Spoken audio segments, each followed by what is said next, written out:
right, y'all, we're jumping straight into the tutorial of me showing you how I got this gorgeous flower crown on my halo braid. So I'm going to be using water, my favorite oil with the applicator bottle, my Locs moisturizer, bobby pins, some wire cutters, and your favorite flowers. So I'm just going to go in with my moisture routine first because it's been a little while since I moisturized my hair.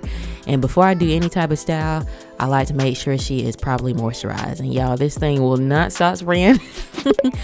But I'm just making sure the water is all over my roots and my ends. And then we'll go in with my oil. I like to use the applicator bottle when I'm oiling my scalp because as you can see, it has the pointed nozzle, which is a lot easier for getting the product directly on my scalp. And I just do this all over, and then after I feel like I have a good amount on my head, I will begin to start massaging my scalp to get the product in. And of course, you can use whichever oil you like, but the Jamaican black castor oil is always going to be my go-to. And if your forehead ain't moving back and forth like this, you ain't massaging that scalp. But a good massage after the oil application, oh man, my scalp feels brand new. It's almost time for wash day, but we're holding off. Y'all, this product, my Locs Locking Moisturizer, the OG, a little goes a long way. And when I tell you this stuff is golden for my hair, I have been using this since day one. Literally day one of my lock journey 3.5 years ago. This product has held it down, no lie. But everything will be linked below. Now the only thing is with the Locs moisturizer, it is a bit pricey in my opinion, but when you think about it, I'm not a product junkie anymore, so I can handle it. And you want to talk about a good detangler? You saw that? Come on, and that's just with a little bit. But now I'm going in with my Jamaican black castor oil, and I'm gonna apply that over my locks as well. This is just like the perfect combo for me and my moisture routine. I've seen where people said they don't water their locks, they don't moisturize, they don't do anything, they just let them be. And you know, that's all good and gravy. But when it comes to my hair, my dry and brittle hair, I have to have a moisture routine, or else I'm just feeling like it's just gonna crack and break off. Like I have to. And that's one thing I want to stress, is not a one size fits all with your locks. Do what is best for your hair. But now we're going in to create the halo braid, which is probably going to be the hardest part of this tutorial. So you want to split your hair on whichever side you want to start from the ear, and then you want to go a little bit down further into the back side and take a section from there. I'm hoping that makes sense, because when we do finish the braid, it's going to look better. So you want to make sure the top of your head is brought over your face. I like to have my part coming at the crown, so that way when the halo braid is completed, that's where the center of that will be at. And then you just want to start braiding around the perimeter of your head. It is going to get a little bit harder as the braid becomes thicker, but just take your time. This was definitely something that will try your patience, because it tried mine. But just take your time, and if you have to go back a little bit, just go back a little bit, and you'll get the hang of it. I have been doing this halo braid since I had my loose natural hair, and it's just such a cute and elegant style, especially when you want everything out of your face. It's just different. It's very spring and summer vibes. And I've been a little bored of my hair lately, not gonna lie, so I wanted to spice it up, and I thought, like, why not add flowers to this halo braid and see what it looks like?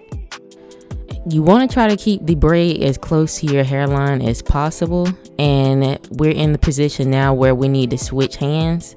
Like I said, just take your time and just pick up where you left off and just keep braiding. It gets a little tough around the back too, I'm not gonna lie. But this is a quick fun fact on that lock I just brought out right there on the left side. I combed that out like a year ago just to see how much hair I would have, and I had zero hair. I had zero. So I was like, whoop, not combing that out, not combing these out. So I just interlocked it back up, and that's how she's doing now. But yeah, y'all see the struggle. I'm just still trying to make it. And I'm curious, what's your moisture routine if you have locks? I'm curious to know, because you know, I don't mind adding something new to the mix. And also let me know if you don't moisturize your hair and why. I'd love to hear everyone's thoughts. because, you know, look at her, tired. I'd love to hear everyone's thoughts because, you know, I'm curious to hear what works for everyone. But this is where I was mentioning earlier where it gets a lot tricky. Like, I'm getting fed up here at this point. But honestly, this was the messiest part of the braid, and it's okay because one, I'm always here for like a messy, end quote, effortless look. But we're going to be covering this up with flowers, so it's not really going to matter how neat the halo braid is. So if you're doing this style for the first time, do not stress about that. It is totally fine. But here, as you can see how we scooped under the backside earlier, how it's covering that area up, that's why I like to do that. I hope that made sense. But it just makes the flow look a little bit more natural where we started it. So just finishing up this braid here, finally. And then we are going to begin to separate the braid. It's just making it a little bit more fluffier. I'm starting where I just ended and just going back and separating these areas out. Now, you don't want to pull too much to the point where you will actually mess up the braid. But yeah, just enough to make it a little bit more fluffier. And all of these pieces sticking out, you can go back and put those in. I try to put a little bit of those back in after this. But honestly, you can let them stick out because this is kind of serving as grass to me in a way, since we're adding flowers. So, you know, it's just what you make it.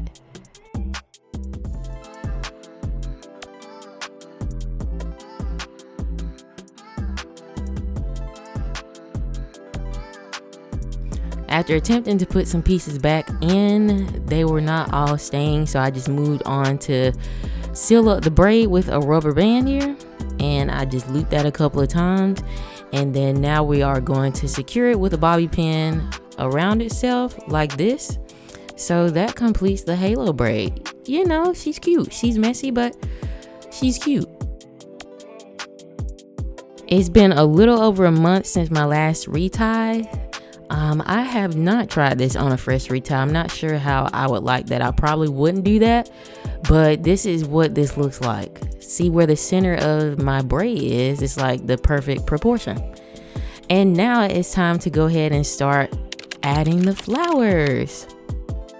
So these are the flowers that I chose. I had to get yellow because that's my favorite color, and I had to get orange because, you know, we got on the orange jumpsuit. But you need a wire cutter for this. Just cut the stems about 2 inches down and you'll have little flower stems. This is what we got after I cut all of them. That wire cutter made it so effortless. Like, I'm so hyped right now, look. So I'm just bending that a little bit and just trying to figure out where I want the flowers, how I want to position, and you know what is gonna work best, because this is my very first time trying this. Back in the day, I used to always have, you know, the halo crowns that came already assembled, but I'm adding these individually, so I had to figure it out. But the excitement is so real.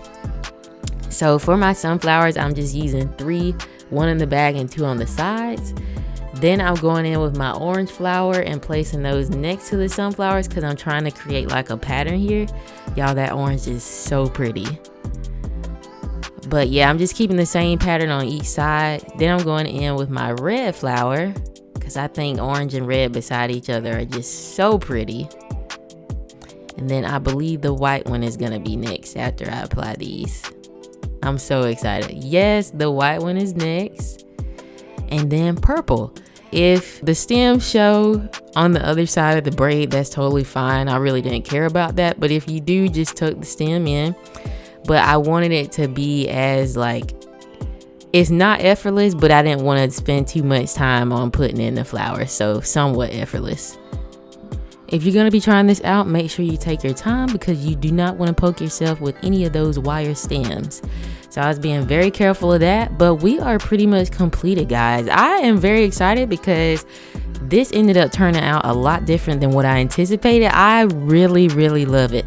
Let me know your thoughts in the comments below, and also let me know if you would try this.